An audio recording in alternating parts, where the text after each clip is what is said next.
আমি কুচবিহারবাসীকে আমি কৃতজ্ঞতা জানাই, ধন্যবাদ জানাই, অভিনন্দন জানাই যে তারা 2024-এ সাংসদ হিসেবে আমাকে তারা আশীর্বাদ করেছেন এবং কুচবিহারের মানুষ দেরিতে হলেও একজন গুন্ডাকে সাংসদ পদ থেকে তাকে অব্যাহতি দেওয়ার জন্য ভোট দানের মধ্য দিয়ে আমাকে তারা আশীর্বাদ করেছেন। সেই জন্য কুচবিহারবাসীকে আমি আন্তরিক অভিনন্দন জানাই, কৃতজ্ঞতা জানাই এবং কুচবিহারের মানুষের সার্বিক সুস্থতা, সার্বিক উন্নয়ন আমি করছি।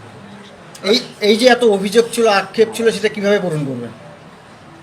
অভিযোগ আক্ষেপ সে মানুষের আছে, তো সেটা ধীরে ধীরেই আমরা বিভিন্ন বিষয় নিয়ে আলোচনা করি, সেটাকে আমি প্রথমবার সংসদে যাচ্ছেন, মানুষের জন্য কি কি ভাবনা রয়েছে, কি বলবেন সংসদে?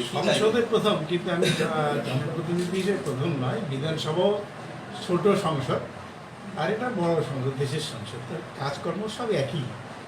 কুচবিহারের মানুষের সঙ্গে আলোচনা করে মানুষের প্রায়োরিটি কী চায়, কারণ আমরা মানুষের কথা বলি, মানুষের হয়ে কাজ করি। আমরা কুচবিহারের মানুষের মতামত নেব এবং তাদের মতামত নিয়ে তারা কি চাইছে সেই কাজগুলোকে আমরা প্রায়োরিটি দেওয়ার চেষ্টা করি।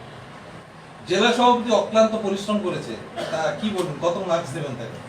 অবশ্যই আমার ভোটের সেনাপতি, জেলা সভাপতি আমার ভাই অভিজিৎ দেবভূমি, সে আমার সবসময় পাশে আছে। আমি এই যে কুচবিহারের এই লোকসভা নির্বাচনে শুরু থেকে শেষ অবধি এবং এখনও অবধি আমার সঙ্গে আছেন।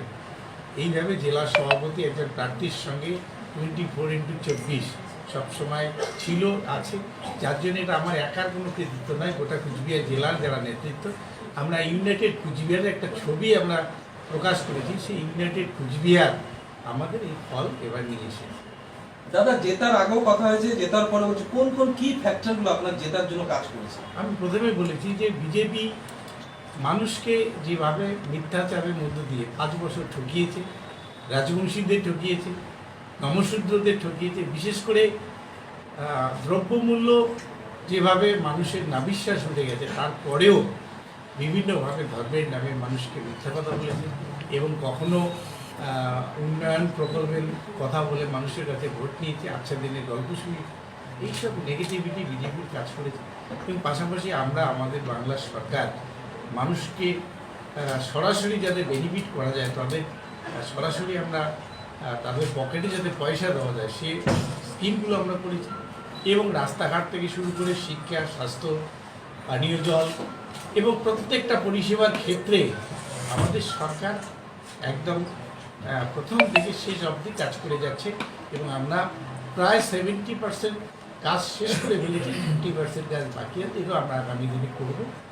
এই প্রকল্পগুলো এবং এই বিজেপির নেগেটিভিটি এবং আমাদের এই যে পজিটিভিটি, এটার সংমিশ্রণে কুচবিহার জেলার এই সিটটা সিটাই বিধানসভায় উপনির্বাচন হবে, আপনি কাকে দেখতে চাইবেন দলের প্রার্থী হিসেবে? এই দলের ব্যাপার, দল যেটা সিদ্ধান্ত করবে অবশ্যই সেটা সিদ্ধান্ত নিয়ে নিতে হবে। এটা আমার সিদ্ধান্ত নেওয়ার ক্ষমতা নেই, অভিজিৎ দেবভূমির সেই ক্ষমতা নেই। আমরা যাত্রা করে দিয়েছি, তারা সিদ্ধান্ত নেই।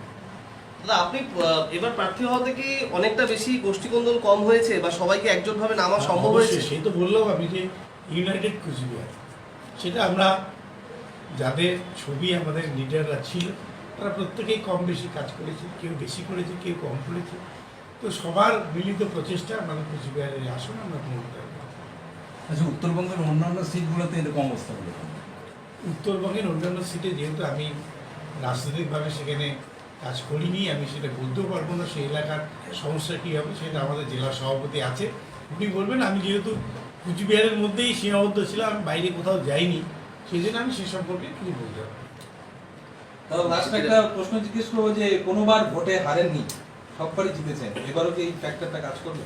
সেটা একটা ফ্যাক্টর আছেই যে আমি কোনোদিন ভোটে হারিনি, এটা আমি বলেছিলাম যে এটা আমার কোনো কৃতিত্ব নয়, এটা মানুষের পাশে থাকি বলেই